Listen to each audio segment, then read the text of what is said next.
The day that my mom took me and we were on the bus and I asked her, when am I going to see daddy again? And she said, I don't know. And I remember when she said, I don't know, I remember my heart just kind of going, it just dropped. Like I was like, what do you mean you don't know?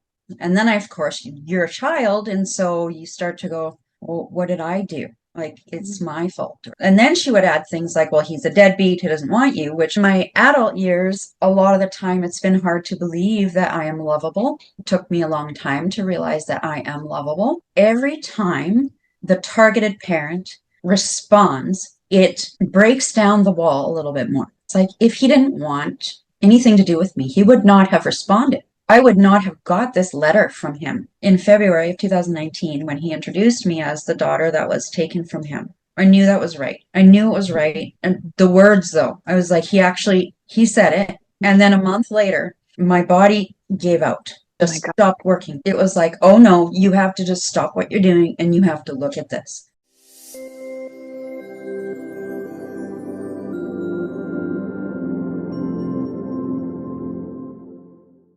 Hi, my name is Maddie and welcome back to the Anti-Alienation Project, or welcome if you're new here. What do I talk about here on my project? I talk about a certain form of severe child psychological abuse that I went through for 20 years, also known as parental alienation. It's kind of what it sounds like. It really involves one angry parent, usually during a custody dispute or divorce, but not always, who goes on an obsessive rampage to manipulate their child into rejecting their other loving parent without true justification. This happened to me, and for 20 years, I rejected my dad without true justification because of the manipulation, lies, false accusation, and a range of alienating tactics that my mom performed. Now, I speak out about this form of abuse, as well as just enjoy my life and reconnect with my dad.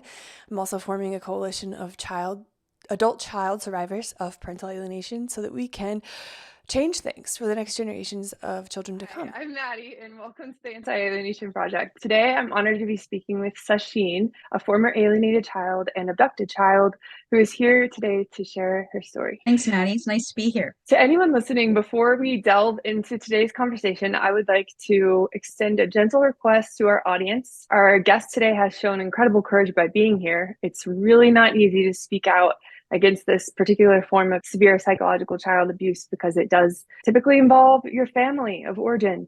So if you could kindly offer your support and encouragement in the comments, it would mean a great deal. Thank you for your understanding and your empathy. What are your earliest memories of your childhood, and do you have any memories before the alienation began? I don't have a lot of memories because I was so young. But the one that obviously stands out the most is the day that my mom took me away from my dad on a bus. So if you don't mind, can you tell us more about where you're from, how old you were, what you recall, or what you've learned since about that time? I'm from British Columbia, Canada. I live in Kelowna, BC. And my mom abducted me from my father when I was 4 years old. And she moved me to Hope, BC, which at that time there was no Coquihalla highway. So the Coquihalla highway is something that is much faster to get from Kelowna to Hope. But back then it was a really old, windy Hope Princeton highway. And it was probably about 6 to 7 hours of drive time away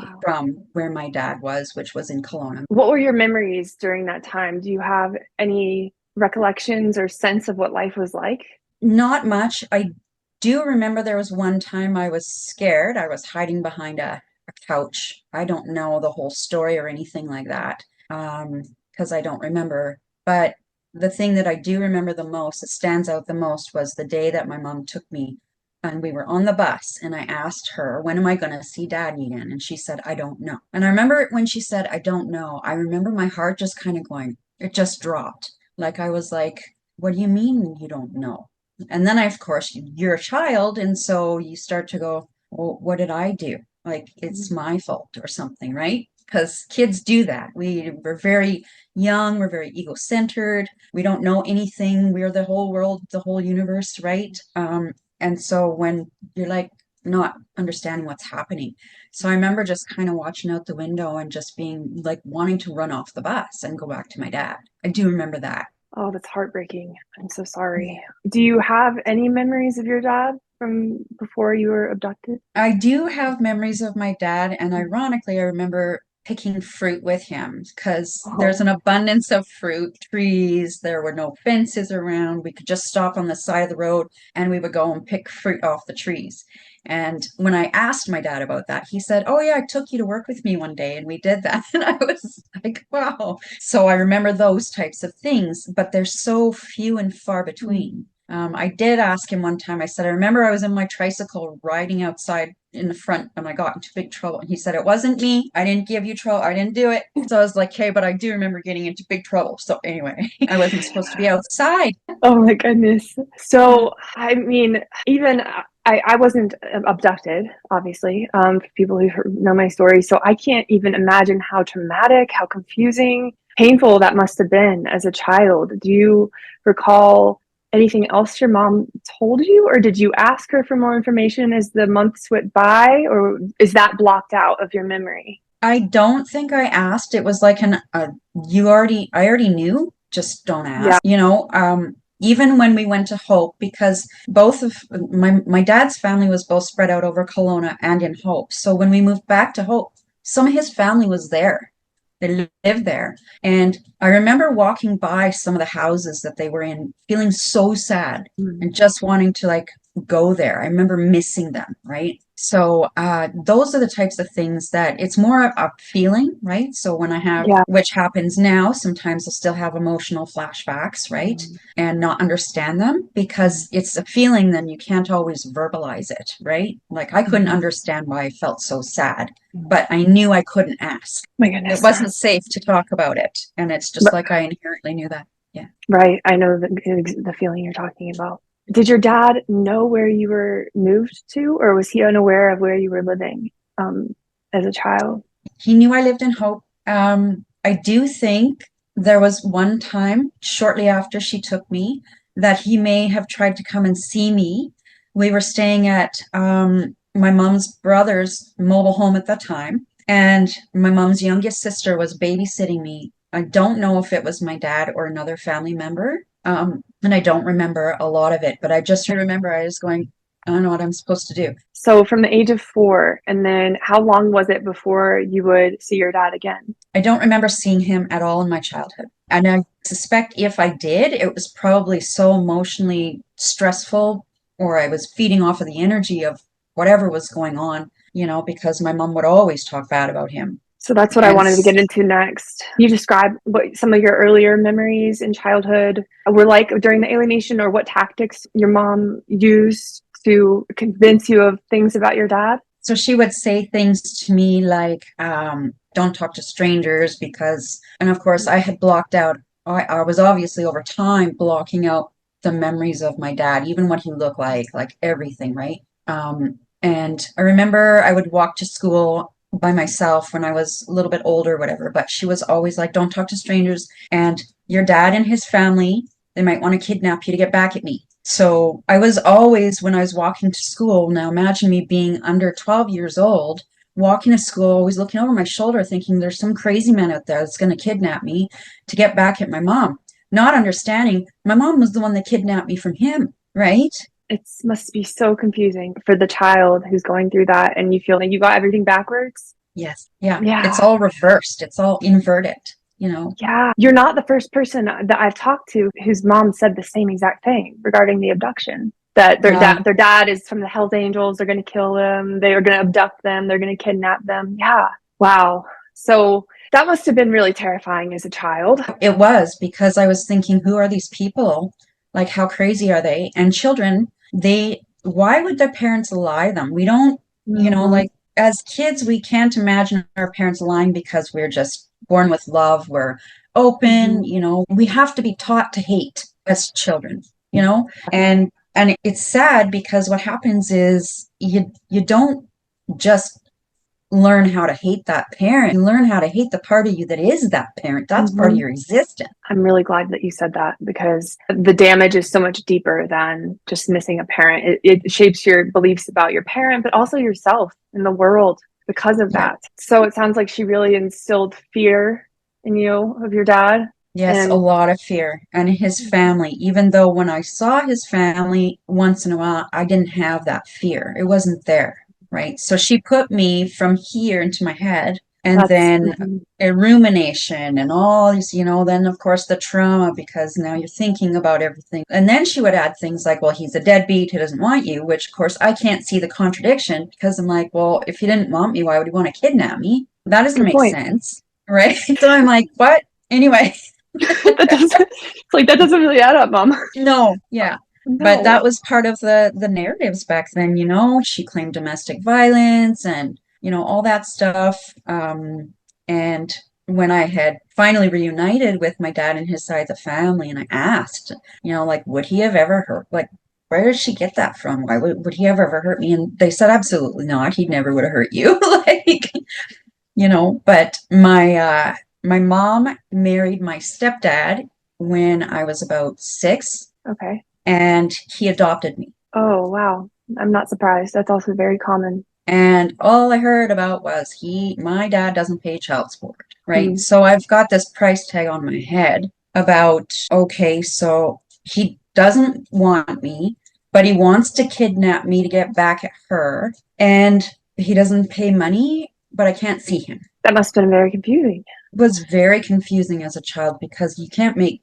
sense of any of it. And you don't expect that the parent who feeds you is lying to you. But then when you look back, well, we all lie to our kids. We tell them Santa Claus exists. So, I mean, we're trying to help them believe in magic, but the reality is we're actually lying to them. That's true. And people forget that you can make a child believe horrible, negative things that aren't true as well. Yes, so you can believe magical things, but you can also be easily manipulated because kids are all good, all bad, black and white thinking under the age of 12.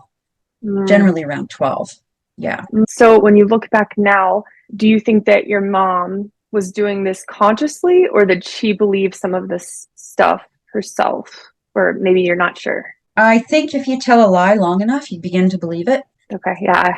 And when I did eventually email her and say, like, you hurt me by taking me away from my dad and not having him in my life. And then she turned around and she said, well, I didn't do any of those things. And, I don't know what you're talking about. And I'm like, okay, but you do, because even my mom and my stepdad's son, my half brother, who's 8 years younger than me, even he hated my dad and he didn't even meet him. So, she was talking negatively and I'm taking all that on, right? I'm like, you're putting down the side of me that is that man, not realizing that, well, okay, well, if he was so crazy, then why did you have me? I remember there was one time when I actually screamed at my mom, you know what? I didn't ask to be born, because I felt like such a burden to her because everything was such a big chore. And, when you're a child, you don't understand it. No. So what was your relationship with your alienating parent, your mom, like during those years? I was aligned with her because I didn't have a choice, right? She enmeshed us. I was always either with her or I was with one of her friends, sometimes after school. According to my dad, my grandfather tried to stand up for his rights to be a dad. But as my dad told me last night, my grandmother was the queen bee of the hierarchy in the family, and of course what she says goes, and narcissism runs in the family. So and my mom did say, it's funny, she says this to me one time, but she said, who was a narcissist? Your Nana. And I'm like, well, isn't that interesting? And then I'm like realizing, okay, so is she. And then of course it rolls downhill and I went, oh my gosh, was I, and did I damage my son because of that? Right. So with the guilt and the whole ballooning of everything is just like, it's a big explosion of what just is going on anymore, right? And then of course my mother and my stepfather also tried to get in the middle of me and my son and alienated him from me. Like, basically he moved to the US because they signed a passport for him to leave, and he's autistic. So your mom has now contributed, and your stepfather, to alienating your son from you? I am so sorry. Oh yeah. And that's what people also need to understand, that it'll continue to go on. Yes. This is the reason I moved across the country. I know my mom would alienate me from my kids. I'm so incredibly sorry. And I want to talk about that more. But first I want to back up, if it's okay, to a little bit more of your childhood and your adolescence. Sure. Do you remember your emotions you had, if you had any, towards your mom? Was there a lot of good feeling, or was it a mixed bag, or were you angry? How did you feel towards her as you got older? Like the lost child, I was kind of invisible. I just had to go along with whatever was going on, you know, and she had that look that if you just, you know, if you do something and she gives you that look, then you know, you're like, okay, like, you know. Yeah, because you can alienate without saying a word because they give these micro expressions where their true Yeah. selves come out. And as their child, you see all of them, and it's Yes. scary. Yeah, it Wow. is. It's very scary because you just know that. And I think when I'm thinking back and even hearing stories from my stepdad of her throwing frozen roasts and frying pans and things at him, she was the one that was very reactive to things. And I was afraid of her reaction. So, you know, I was afraid of both of their reactions, to be fair, because she would also threaten me with my stepdad. What role did your extended family play in the alienation, if any? You mentioned your Nana. Yep. So my Nana was, and I think it was because she had a status in the community, and it was always, you know, what would the neighbors think type of household, and you know, don't air dirty laundry, but yet they would talk about everybody in town. But she worked at the bank, the one bank that was there, and so you know, you get status, and then you get the power, and then you get the influence, and what they ended up doing mostly was gatekeeping me. I don't remember any phone calls from my dad. I don't remember, you know, so whether he phoned or not, if he even knew what our number was, there was nothing. Like he was just like, all of a sudden he was gone and he was this deadbeat that didn't pay. Have Right? you since learned anything from your dad about what that experience was like for him on the other side? To some degree, but we still haven't gone through all the details. There's so much to know, and of course, you know, his birthday was just yesterday, and he turned 69. So I'm like, I want to know everything as fast as I can, you know, because he also had cancer. He's beaten it twice, thankfully. So I feel like time's kind of running out, and so I want to know like I want to know everything as fast as possible. And I know that it's so hard for him. And well, it's hard for all of us, everybody, even, you know. Like I'm staying at my dad's sister's right now. And I'm like, I even said to my dad last night, like, I don't know how to feel like family, but yet also feel like I'm strangers. It's like there's this weird thing going on, right? Like I want to connect, and as a therapist, I know questions to ask people, but here I'm completely lost. I don't know how to ask questions. I don't know what I should say. But when I talked to my dad last night, and he realized, or he told me, well, my family didn't really like your mom, and I'm like, well, after all she did to you guys, of course not. How could you? Sorry, But I'm that's a like, little mean, but okay, well, that's going to make it a little bit easier for me in the beginning because then we can, you know, maybe talk some stuff and get it out in the open. But then at the same time, I'm like, gosh, I hope they don't look at me and see her and then hold no, resentment to that. Yeah. So no. that was, and he said, no, that's not it at all. And I'm like, okay, I hope not. I've had Because the when I same, look in the mirror yeah, and I see my mom, I don't like that sometimes, right? that resonates with me. I want to talk for a moment before we move ahead. I want to talk about the effects that the abduction and the alienation had on you because I think that most people in society, first of all, don't even know about this form of abuse, but then also don't recognize how destructive it is on not just a child, but a person, their personality, perception of the world, trust issues, you know, self-esteem, whatever it may be. The list goes on and on. So it's 4 years old, you're abducted, and then you're after that cut from your dad, alienated, and it's like a fork in the road, and your life took a different trajectory.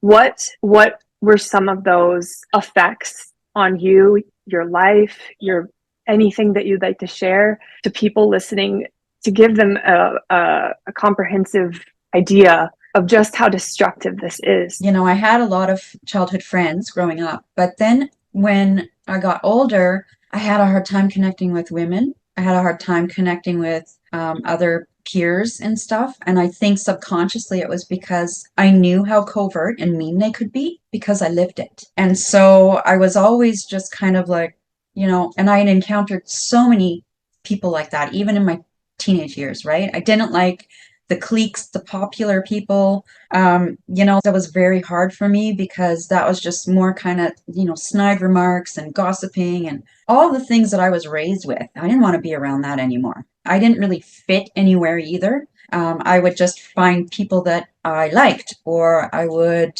I would walk home with somebody who was a loner because they would be, they would be bullied. So I would try and stick around the kids that got bullied and stand up for them. Maybe that was because I couldn't stand up for myself when I was young. And, a lot of people I've realized and come to learn over many courses and everything that many people go into the helping professions because of their own trauma.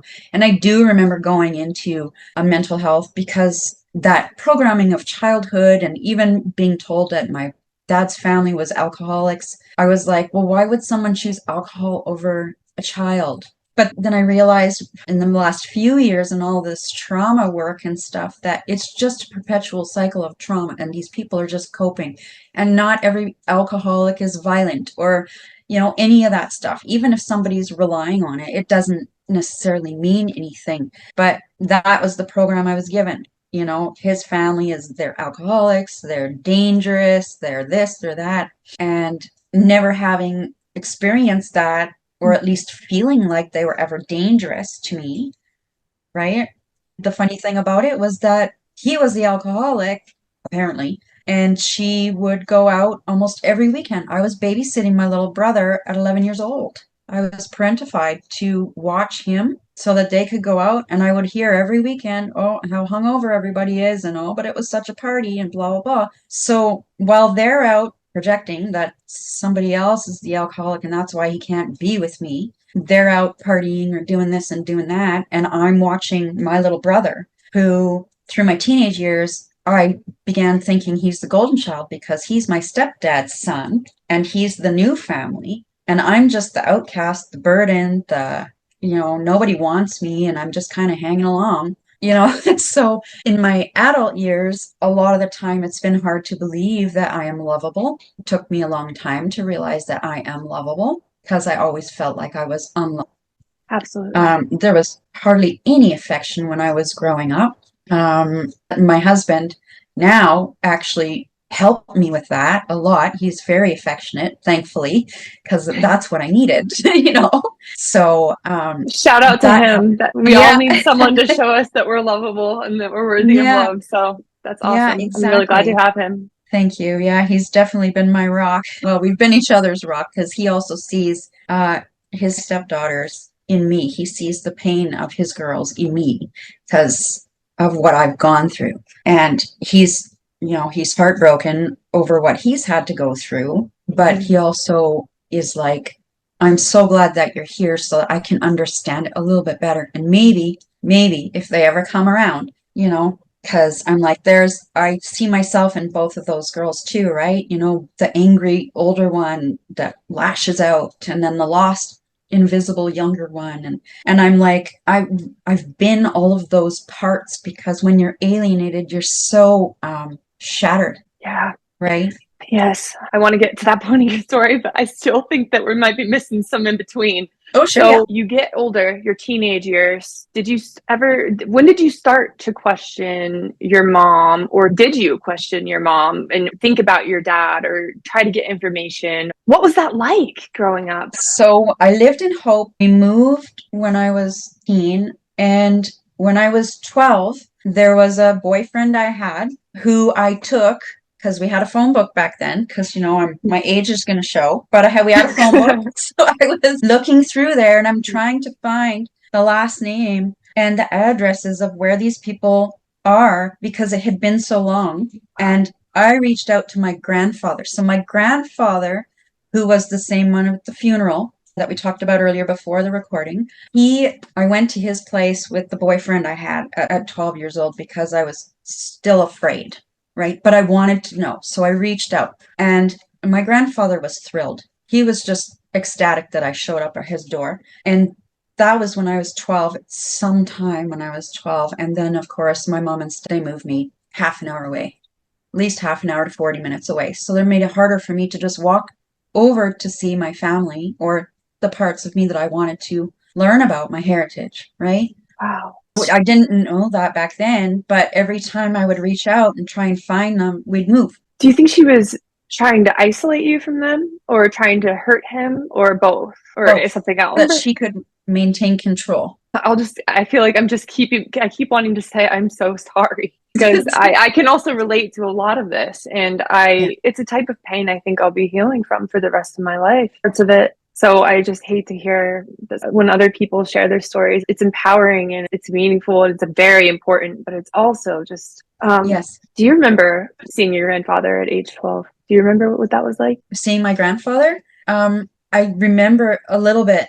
I don't remember a lot of it because I was still so scared, right? Okay, He go showed ahead. me a picture he had kept of me since I was 4 years old in his wallet. Oh, And I was like, oh, like you still, okay.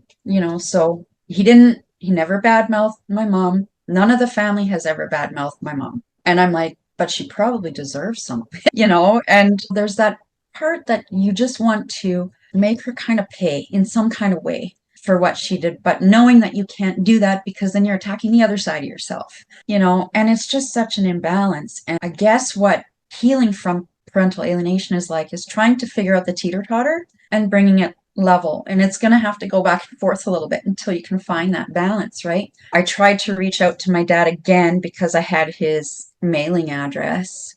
okay. I was able to get his mailing address. And shortly after I was sexually assaulted in school, I desperately wrote to him because I don't really know why. I think I just didn't feel safe because my mom and my stepdad basically blamed me for it. And so I was reaching out to my dad to be like, I just needed to know that there was a male that would love me after all of that, right? And not understanding what was going on because you're trying to figure out your identity when you're a teenager, right? So, What was anyways, that like when you reached out to him at 13? he wrote me back, and every time the targeted parent responds, it breaks down the wall a little bit more. It's like if he didn't want anything to do with me, he would not have responded. I would not have got this letter from him. But I don't know, I don't remember how I got the letter. So my mom and my stepdad probably realized that, and then we moved again on my 16th birthday. Okay, Yeah. so she just kept moving you further and further away. Yep, they were always just, yeah, because by this time now we had moved. So I moved from Kelowna to Hope for the first 4 to 13 years. And then I was moved from Hope to Agassiz between the age of 13 and 16. And then I was moved to the end of Vancouver Island on my 16th birthday. And that's where I stayed most of my youth because I ended up at 17 getting engaged to a 29-year-old. And that was just continuing more of the abuse of, well, maybe some man out there will love me because nobody else seems to. As you were talking about how did it affect you, it definitely affects the relationship with that sex, right? The programming of the deadbeat dad and all everything, you're like, well, that's not going to happen to me when I have a child or whatever. And yeah, it's a whole big cycle, and we don't recognize that we continue relationships that we're familiar with from our childhood. I'm so glad you brought that up. It's something that I've seen again and again, and believe it or not, in our support group, oh man, probably 3/4 of people are targeted parents now too, or targeted step parents. It's very common, and right now it seems like one of the main ways people are figuring out they were an alienated child is by going on Yes. to have their children alienated from them, which is the last way people should be figuring this out. But I know exactly what you mean. And honestly, I was on the path to repeat the cycle too. So it's very common. And I think people, maybe we can mention briefly for people who might not have a background with having been through trauma or abuse in their family, but yeah, it is familiar. It is, you probably know way more about this than I do, being a therapist, but it's almost like when people treat you in a healthy way in a relationship, it's unfamiliar and uncomfortable if you haven't been raised by people who are treating you well. It's very true, because when you're so used to being treated like you have to people please or you have to earn their approval or their love, even though their love is conditional if you're earning it, when you have somebody that isn't like that, they're more safe and they're secure, you're going, who are you? Like, what is this? I don't understand what this is. I like it, but I don't understand why I didn't have this before. It can definitely open your eyes to what was lacking and how cheap the other type of conditional love really was. When you finally feel accepted and lovable and worthy, that's also scary because you're like, just like that, someone can take that away from me again, right? Yeah. That's something that a lot of us, I think, that I've heard, that a lot of my friends and we've talked about is, that needs to come from within us at the end of the day, and learning how to have that come from within. But so you get married at 17 to a much older man. I did get married at 19, but I met him at 17. We were engaged when I was 18. We were married when I was 19. Okay. It all happened very quick over my graduation, basically. Yeah. Do you want to talk about that marriage at all, or do you want to briefly? I can do real quick. It was, I didn't talk a lot about this for a long time because of my autistic son. I don't want to, I never ever wanted to put him in the middle of any of it. But now that he's older and, we've talked a lot and I've tried to help him through a lot of these things. He knows that his dad was 29 and I was 17. How much he understands, I don't know. A lot of the patterns were repeated, only it became something that was, a lot of gaslighting. It was a lot of keep the house a certain way. You have to, I was a chef once upon a time, so you have to cook my meals this way. And your duty is to be barefoot and pregnant in the kitchen and serving me because I'm the breadwinner. All these things. Like it was he would stalk me when I was in a little town of 1,200 people. Why are you stalking me? There was a lot of sexual coercion where he would keep me awake at night and accuse me of having an affair if I didn't want to sleep with him all the time. Like it would just, and I've heard instances of men with the other way where the women will withhold sex as a punishment. A lot of the same patterns. It was just familiar.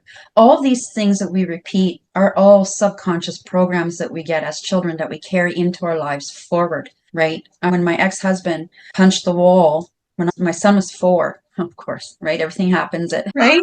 Wow. So when my son was 4, I told my ex-husband I didn't want to be with him anymore, and he punched the wall beside me. And then he ran into my son's room and he said, "Who do you want to live with?" So he started right away that parental alienation.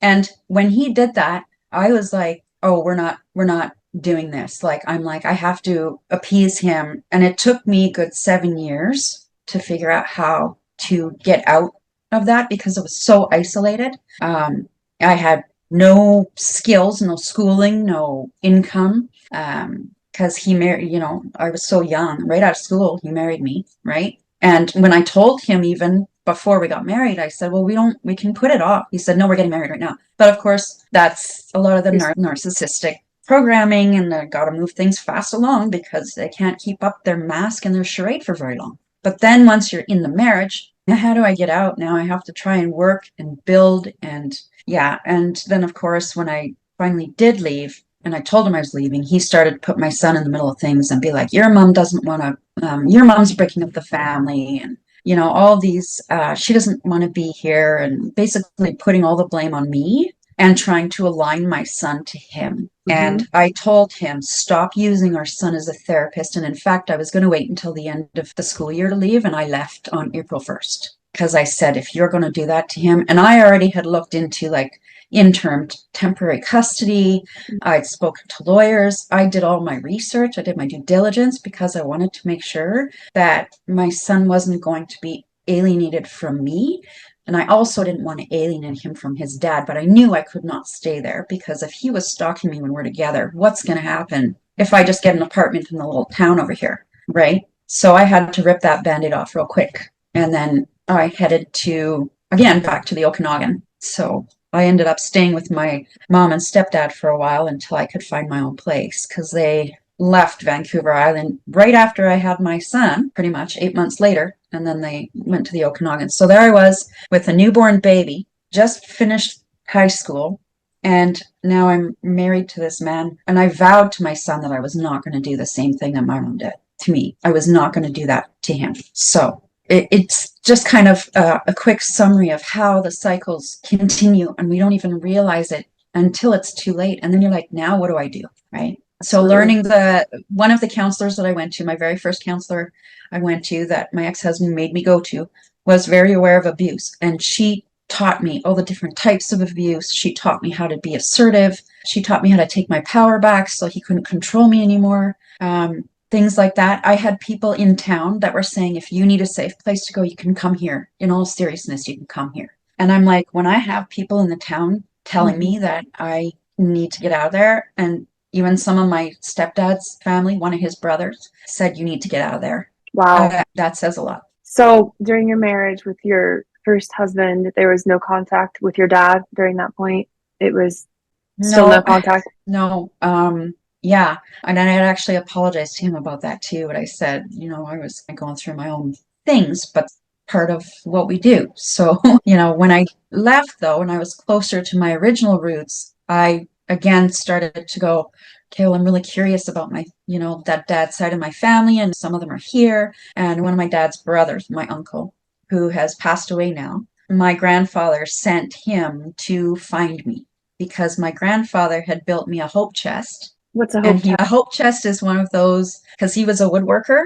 So he made, it was this chest, and it had a big covered compartment container that you could put different things like your dishes. It was supposed to be a collection of what I could use when I was going to move out, right? And I was going to graduate. So it was beautifully hand done. He was really good at what he did. There were 2 drawers in the bottom, but it was just this beautiful wooden chest that was initially, and he kept it for me all these years. Like he did all that. And so Wow. these are the things that bring the alienated child back to that family, because they don't stop. They don't stop loving you. They don't stop thinking of you or doing things even though you're not there. So it was the fact that my uncle reached out. We were able to do that on Facebook. So I do give kudos to Facebook for being able to connect us to my, extended, estranged, alienated family that was safe enough at a distance until over time, right? Because that fear programming is so deep. It's so deep. That's beautiful. It seems like that letter your dad wrote you back when you reached out, he wrote you when you were 13. It's like, I have moments like that too when I look back, and I'm like, we were so close. I was so close to like knowing something was, it was like close to putting the puzzle pieces together, but like a misconnection almost. Yeah.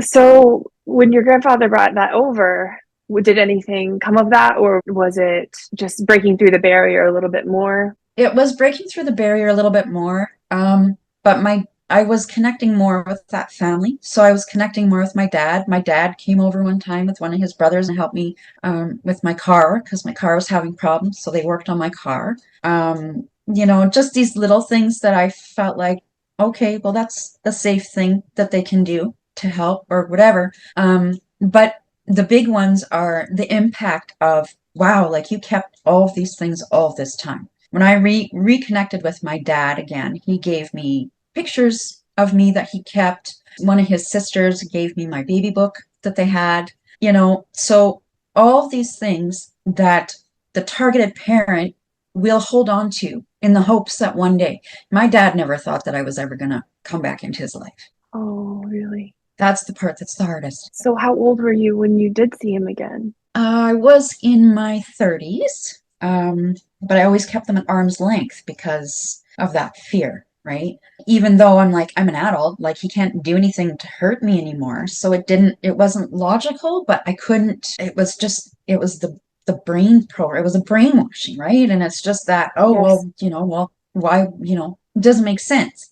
But at the same time, here's this man and his family who are doing all these things for me, and they're inviting me to lunch because they want me to be a part of the family. And I'm going, so I'm so confused, because why did they not want to have a part of my life when I was a child? And now they do. It didn't make sense. And there were still pieces missing, right? And thankfully, through my husband, and the safe and secure relationship that we have, and that I was able to see it, I was able to finally put those pieces together, because it made me realize that, well, if she's doing that to those girls, maybe my mom did the same thing to me. So did your husband know the term parental alienation or anything like that? Or did you both observe the phenomenon and you kind of put it together that way? Well, we put it together that way. But the funny thing is that when I first because I got a general diploma originally in psychotherapy, right, and applied counseling. So when I had that, it was basically general knowledge of everything about mental health, and then you have to find your niche, right? So I'd heard about narcissism and all this other stuff, but I hadn't delved really that much into it because I worked mostly in addiction recovery at the time, and some developmental disability. And I had different areas that I would venture off into, but I hadn't really studied a lot about narcissism. But my husband, he had mentioned it right in the beginning. He's like, narcissism, she's a narcissist. And I'm like, what? So with my ex-husband, my first husband, I was Googling behaviors because there wasn't a name for it, right? I was just like, what is this? Why do these things happen? Why does he do that? So when I started learning more about narcissism and all of the personality types that can cause these alienations to occur, I was like, holy smokes, this is exactly what I lived, right? And seeing how it played out kind of as a bystander to it because I was removed from it, so I could just see how the interactions were and that kind of thing. And even my stepdaughter's mom did not want to continue going to the counselor that was supposed to help them, and so to help the girls. And so I was like, wow, like this is huge. And so in doing all that, I was reflecting on my own childhood and going, so many parallels that I couldn't help, but I had to look at it. I had to go back deep within and go, wait a second here. This sounds like the same playbook that I lived through. So what was that like for you? Devastating. It was devastating because I'm like, why do women, that's all I had known, why do women do this, right? Because my mom did it and then she was doing it. And now I am going to say my ex-husband tried to do that. Thankfully, he wasn't able to. But I don't know all the depths of what my son went through when he was with him. I know every time that he would come back to me, I'd have to undo the damage. And I say that nicely because there were different rules. I don't know what was said. There was a lot of neglect. There was one time when I was called on the phone by the Ministry of Children and Families, which is the equivalent to CPS, because my son had been left outside in the car on Vancouver Island while my ex-husband decided he was going to go and gamble. Oh my gosh. He was 11 or 12. My son was 11 or 12 at that time. And I remember calling my ex-husband and saying, you're going to make me lose my son and it's going to be all your fault. And if you ever do that stuff again, I will make sure you don't see him because you're endangering his life. Right. Which is the huge difference between manipulating your child to believe the parent's abusive or neglectful versus an actual parent who is neglectful or abusive. Yes, so that must be really hard to manage as someone who's been alienated by a parent, because of course you don't want to do that to your son, but at the same time you want to protect your son. So I can't even imagine how confusing that must be. Yeah, that was a hard one. But, again, I don't know. My son told me that even after he went afterwards, he would just leave him in McDonald's. And I'm like, that wasn't any better. And I wish I knew that, but I couldn't. Anyway, so that's what happens. We would just repeat the patterns. We repeat all the cycles with the new partners and the upbringings. Not anymore. No, that's why we're here. We're breaking all these cycles now. So that's what's good about doing this work. Yes. So when you figured everything out, I'm always curious for myself personally, just to know what that's like for other people, because for me, it was earth shattering, life altering, like panic attacks all day long for a few months straight. What was that like? How did you get your head around it? Did you reach out to your dad, or did it change your relationship with your mom? What were the effects? Well, in the past 5 years, since it's in 2019, my grandfather's funeral, where my dad was at, and we all went, the whole side of his family was there. In February of 2019, when he introduced me as the daughter that was taken from him, I knew that was right. I knew it was right. And the words, though, I was like, he said it. And then a month later, my body gave out, just stopped working. It was like, oh no, you have to just stop what you're doing and you have to look at this. I didn't know that that's what was happening at the time to my body. I didn't know it was a freeze response. I didn't understand how the nervous system worked, all that kind of stuff. But because I had been on hypervigilance for most of my life, since I was 4 years old, right? Of course, your nervous system eventually is just going to go, oh, no, you got to deal with this, right? It's like a burning house, You can have an oven fire and ignore it, and then you're going to end up with the whole house on fire. But you have to address all of these things, right? So that was, well, it broke me. It literally broke me. I say that to people. I broke myself. So that's why I tell people too that if you can go back and reflect on your childhood, it's going to help your health too. Not just your mental health, but your physical health. And it's going to help your spirit and your soul, because that's what all this is. It's a destruction to a child's, their mind and their soul. Absolutely. Yeah. The health, the chronic abuse and stress and being in the fight or flight mode absolutely can wear on your health. Autoimmune disorders, high blood pressure, just the list goes on and on. My dad had cancer twice, and he's got his own childhood traumas, right? That And the I'm trauma learning of about. losing you. Well, that in itself, yeah, is a huge one.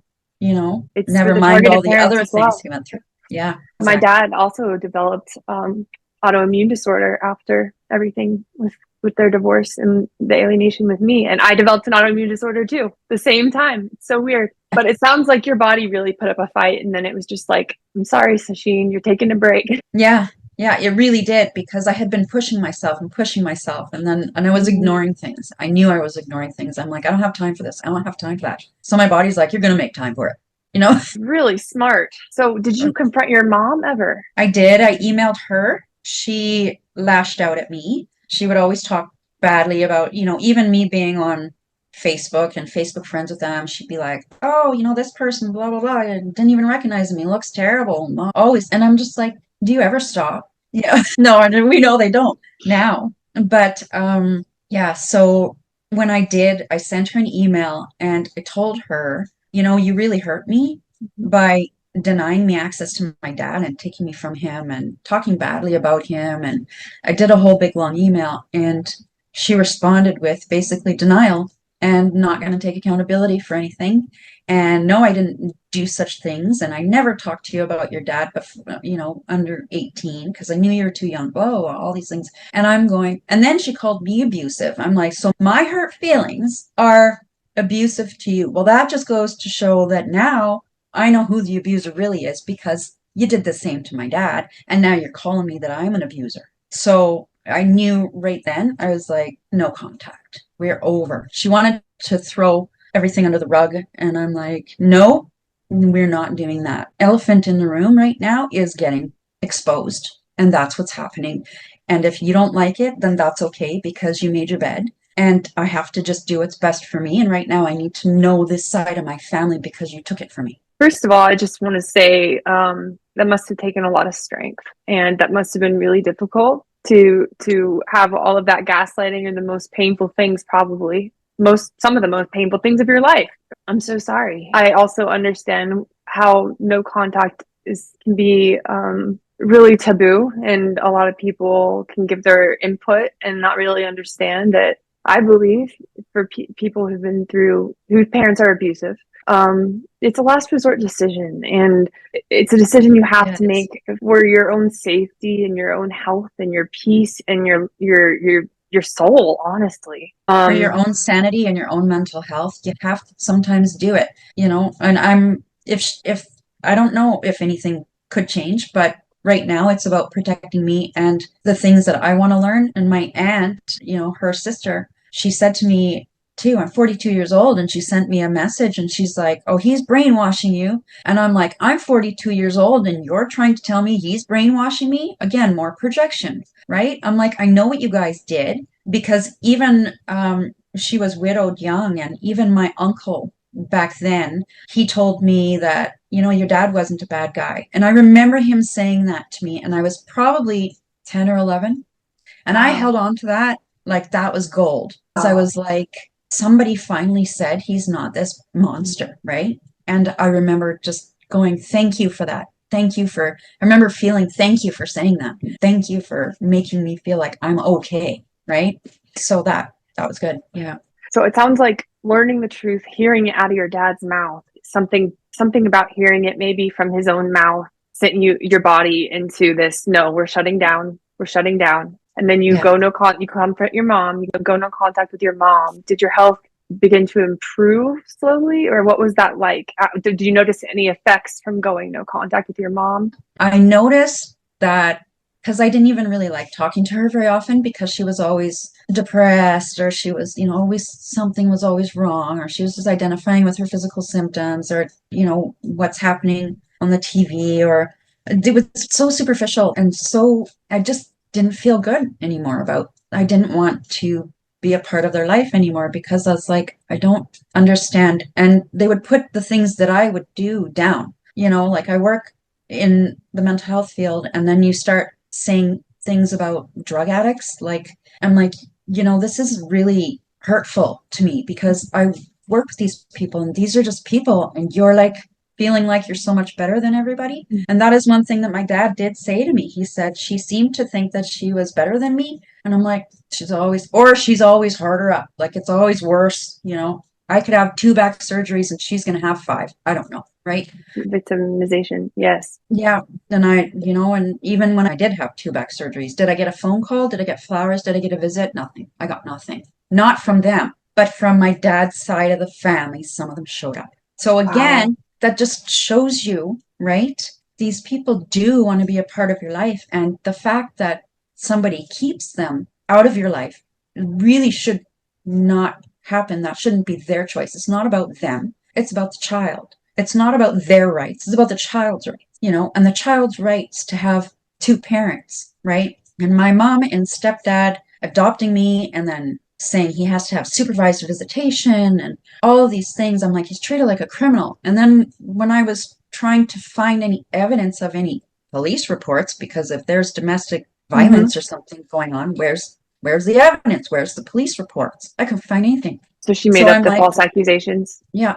And the whole time that she was saying he was abusive, she allowed my stepdad to be that way towards me, right? While claiming he was a hero for stepping in. And realizing it all now, I'm like, it's not that I didn't appreciate my stepdad sometimes, but he caused me a whole lot of fear too, because my mom would use him as a weapon to control me. It would have been a lot better if your mom had protected you from herself. Yeah, it would have been. That's really who I needed protection from. Yeah, and it's very confusing to learn these truths, because then you feel like, I felt stupid for a little bit. I felt a little bit like, how could I have gotten it so backwards? But again, being a child, we really did stand no chance. Oh, do you want to talk a little bit about your relationship with your dad since your grandfather's funeral? Sure. It's been really good. We talk at least once a week now. Generally, I send him text messages or whatever, but we talk on the phone and stuff. There was one time, so here's the funny thing. Here's where you can tell who the targeted parent was and who's the compassionate one and stuff, because there was one time when something happened with my cell phone. We couldn't get a hold of each other for a while, and then one day he just showed up at my home. And I remember being in the kitchen and went, what's happening? And then, because I remember being all stressed out about my dad, like I can't talk to him, my phone, we'd lost contact for a couple months, and I was like, oh, I can't, like I was getting huge anxiety because I was like, oh my gosh, like I just got a hold of him, what's happening? And then he showed up at my doorstep, and that same time that he showed up on my doorstep, I had that, what's happening? Something's good's going to happen. And then when he rang the doorbell and I opened the door and I saw him there, I just started to cry, and I was like, how did you do that? Because like, I could feel him before he even knocked on my door. And that is a kind of connection that you can never get in the middle of. Like, there's nobody can ever, harm that. And so that was pretty amazing. And then he said, the one thing I've needed to hear most of my life was when I started to cry, and he gave me a hug and he said, oh, it's okay to cry.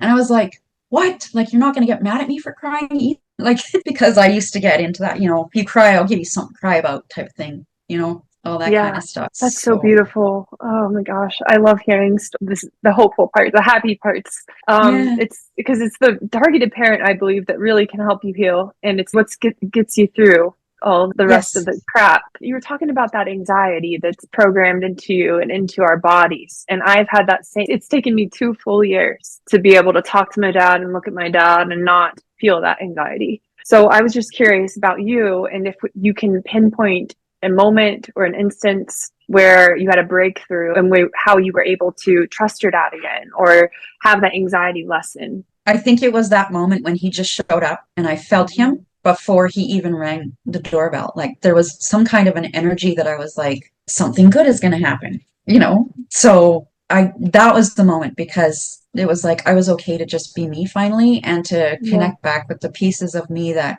had been shattered, start to rebuild them back up. And knowing that he was going to make an effort, and he did make an Yeah. effort, and he did every time he would make an effort. He would always respond, or he would show up, or he would, or his family would, just to check up on me or something. There was always something that just reinforced that, yeah, they did want me in their life. And but then, of course, on the flip side of that, there's a lot of anger. There's a lot of anger in this process, because when you realize that that was stolen from you, it was literally your childhood was stolen, it is you can't ever get that back. And that's why early intervention in these types of things must be prioritized in family courts and family dynamic situations after divorce, post-divorce, separation, abuse, that kind of stuff. People need to understand what the red flags of abuse are, and to recognize, because they all use the similar tactics. And so if there's more of us than them, then we can educate other people, then we have to do that, because we don't want to continue the harm to future generations. That's why we're here trying to break these. Yes, thank you for saying that. That leads me to a question that I like to ask a lot of people who've been through this as a child, which is, what advice would you give to anyone who is questioning, like, maybe this is something that's happened to me, maybe this is my story, but they're not sure, they're confused. What advice would you give? If they're just learning that they're alienated, or potentially thinking about it, that it's possible, I would tell them, please don't be afraid to reach out to your targeted parent, your alienated parent. That parent is sitting there waiting for the day that you text them, or you call them and say hi, or whatever. And it's going to take time. It's going to be hard. You've been taught pretty much a lifetime, your childhood, of fear. Just make sure that you ask lots of questions. And these alienated parents, they likely have things for these alienated kids. They carry things with them, right? Like pictures, or in my case, because it was too old. There was no evidence, right? There was no emails. There was no anything. So I also tell the targeted parent, hold on to all that stuff, because one day the child is going to want to come to you, and they're going to be so confused that if you can actually have something there that shows, here's what I was trying to do and here's what happened, that's going to make a lot more sense, because then the child also is going to be like, they're going to make their connections of, yeah, I was living some of that stuff, and that fits in that piece, that fits together, right? Because they're triangulated in it, and they have to take the side of the parent that feeds them. And that's the truth. And they're always going to. And people that think that this isn't real and that kids can't be brainwashed need to understand that the first 7 years of a child's life, they are the most programmable. So for people that have intact marriages or long marriages, alienation can still happen within those marriages. That's the whole trying process, right? Turning a child against a parent can happen whether you're together or not. Definitely. Yeah. Definitely. If you could pick the most important thing that you would like people to know about this form of child psychological abuse, what would it be? So the psychological abuse, it can happen to anyone, right? Anyone, no one is immune from it at any age, in any profession, for any reason. And this is psychological abuse as a whole, but it comes from our childhood. Learn the red flags.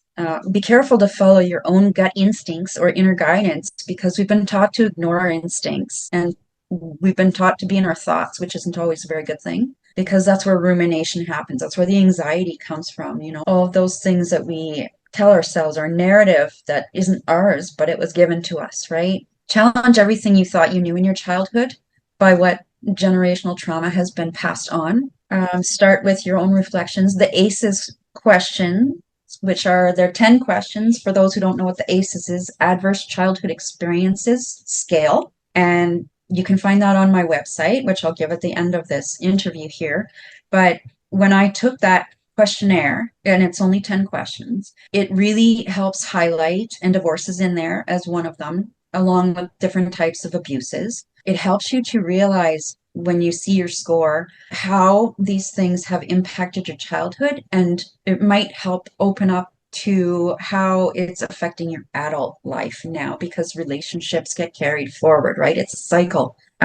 What we want to do with people that are in psychological abuse is help their critical thinking. And very important.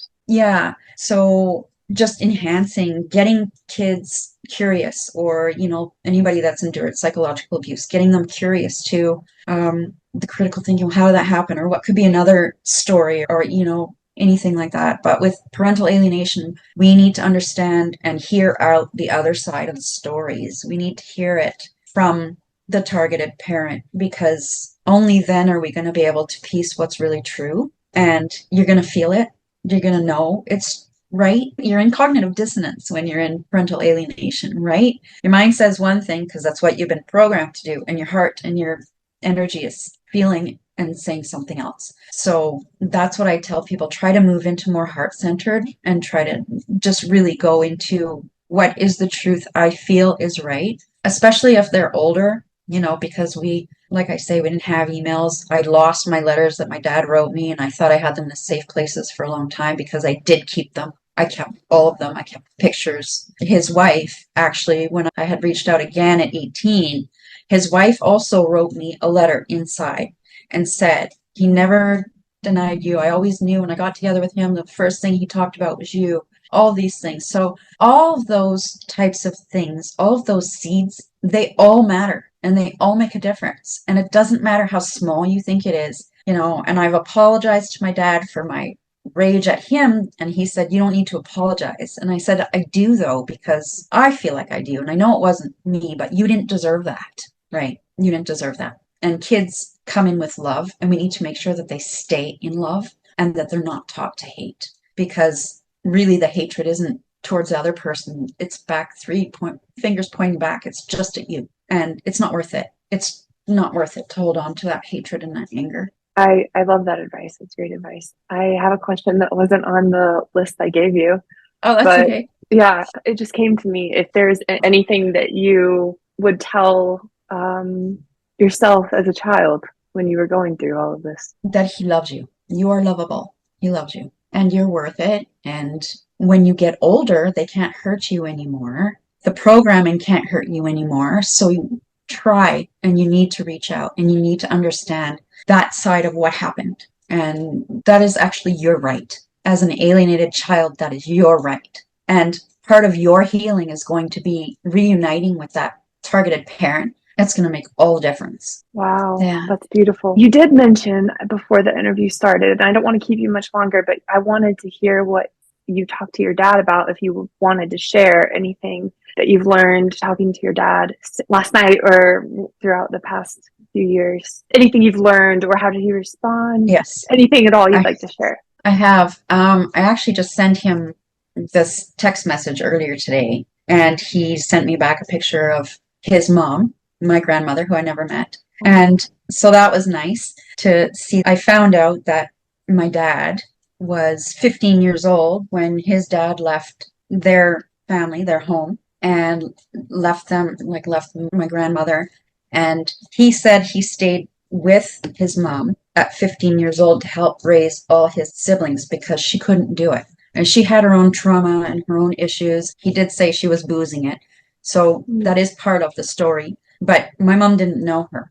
And so my mom was saying bad things about his mom without even knowing her, right? And I said to him, I think that's an amazing thing that you stayed to try and help out your siblings. I said, but what a huge trauma in itself. That's a big thing for you, a big responsibility at 15 years old, that, just realizing that we do pass these traumatic things down, and people cope in the best way they know how based on their upbringing, their environment. And it doesn't make it right or wrong.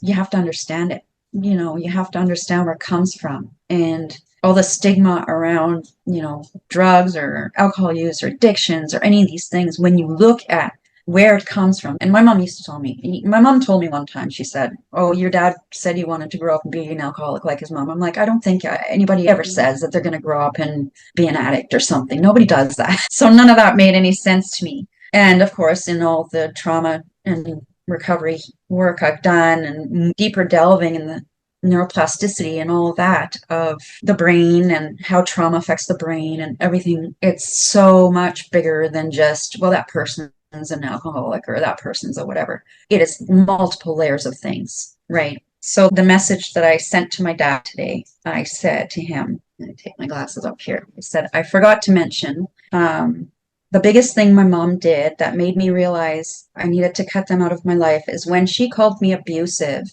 when I told her she hurt me by not allowing you in my life in my childhood. So she does that to me, and then my hurt feelings towards her are abusive. I said in an email, no less. I said that's a not a good counterattack. She doesn't get to tell me that she didn't hurt me or you for that matter. Then she proceeded to attempt to convince me that she never did such things when I was a child, teaching me to fear you and your family. Like, did she forget I was there too and had my own recollection of events after she took me from you? When I apologized to you last night on the phone, it was because of my anger towards you when you reached back out to me when I was a teenager, as well as apologizing for the distance I kept in my 20s and most of my 30s. In my 20s, I was living in an abusive marriage. And my ex was 29 and he decided me, a 17-year-old, was a good idea. Yikes, that's why children shouldn't be allowed to make adult or big decisions. Because 17, I was still a child. I don't care what anybody says. You're still a child. You're young, right? You don't know. You don't have any life experiences. I said, I admire that you stayed to help your siblings, but that's a big task and a heavy burden for a teenager. I'm sure that was heart-wrenching to go through. I am glad you always did respond to my letters and such, though, even though that anger wasn't really mine, it did sow the seeds of your love in my heart. So thank you for doing that. And yes, I'm sorry for that part because you didn't deserve it. And I said, I look forward to seeing you both and all very soon again. I hope you had a good day yesterday. And thank you for helping me heal through these conversations. I hope it helps you a little bit too. I know it's probably hard to hear my pain, as it's hard for me to hear yours. But this is how we will heal. I love you very much, Dad. Because I heard him crying on the phone last night too when I broke down. And so that's painful, right? But that's also bonding and healing. And that's what kids need, whether you're an adult and alienated or a child and alienated. Yeah. So I guess that's all I have to say is I speak up because we need to spread information. We need to expose family court for being the divisive attempt at keeping kids away, right? Keeping kids with an abusive parent. It's really beautiful that you guys are working through that together and that you do have the unconditional love of at least one parent. Yeah, it's great. Yeah. The part that makes me sad though is that he also wasn't able to be a grandfather to my son. And he would have been the role model that I needed for him. Ironically, when I was trying to find a male role model for my son, I wish I knew it could have been him. So I want people to also realize that it's not just you, it's your kids. And it's so much loss. And when I see the pain my husband goes through on a regular basis, and it makes me so much more aware of the pain my dad went through. That must be so incredibly difficult. It's very difficult. We cry tears all the time together, right? Because it's something that kids and parents shouldn't have to feel like their child is a hostage. And then they have to either pay them or go to court to see them like they're your child, right? And they shouldn't be held from a fit and loving parent. And, regardless, the trauma to a child, if they're not a threat to their life, the trauma to a child is much worse for not having the parent in their life. That's a very profound statement. Yeah. So that's why I do this work. And yeah, I haven't worked with kids yet, but I think that's kind of where I'm headed. On the note of your work, how can people follow you or support you in your work that you're doing? Sure. So I have a website and it's www.addictedtofear.org. I have been building this website for the past 4 or 5 years now, as well as trying to finish a book and helping people to learn how to heal themselves. My business name is called Elephant Training because, well, there's elephants in the room and it just made sense. So I love it. Thanks. So that's, you can, and I'm also on X and it's at ELEPH_training. Thank you so much for sharing your story. This is not an easy thing to do, and it is going to change a lot of people's lives. The first part of I think changing all of this is to get it on the public's awareness, public consciousness. You can't fight something that people don't know about and change something that people don't know about, and trying to stop history from repeating itself. Because if the same thing happened today and you were 4 years old, history might repeat itself as things currently stand. Yes. That's why we're doing this. Thank you so much for being here. Is there anything else you would like to add before we end the interview? Well, I'd like to thank you for having me Well, because this is the first time I've actually done a recording on it, because I have thought I'm not going to be able to without having to stop 500 times and cry or whatever. But I also want to mention to any of those who also are realizing they're alienated, do your best to not hate your alienator, because you're going to go through stages where, because it's a grief cycle, but do your best to still love the part of you that is that parent, because otherwise it's just going to be a counter destruction. And they taught hate, but you don't have to continue it, right? Like I said, I felt like I wanted to punish my mom, but I don't, because no contact is going to be enough. I have to heal myself, and she can, she can come to terms with that on her own, but I have to make sure that I love my whole self. And every alienated child needs to learn how to love their whole self. And if you have a hard time with that, try and find the good in that parent. Even one of the things that I thought about doing is doing a collage of the good things of both parents, so that I don't focus on all the other stuff. But it's a cycle, and it's a grief cycle, and there's no right way to heal. There's no time frame.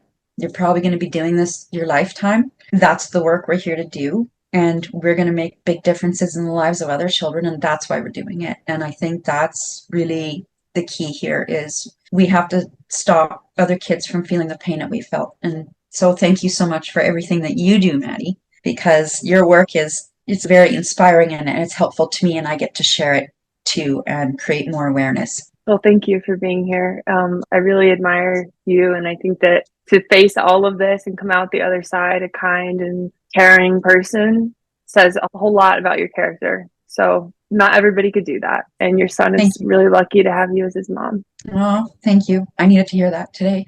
Thank you for watching today's episode. Please leave your encouraging and supportive comments for Sacheen down below. They always generate a really helpful dialogue in the comment section. If you were a former alienated child who would like to share your story or join our support group, please reach out to the Anti-Alienation Project at gmail.com. We would love to hear from you, and I want you to know that you're not alone. Thank you for watching, as always, and I'll see you next time. Bye.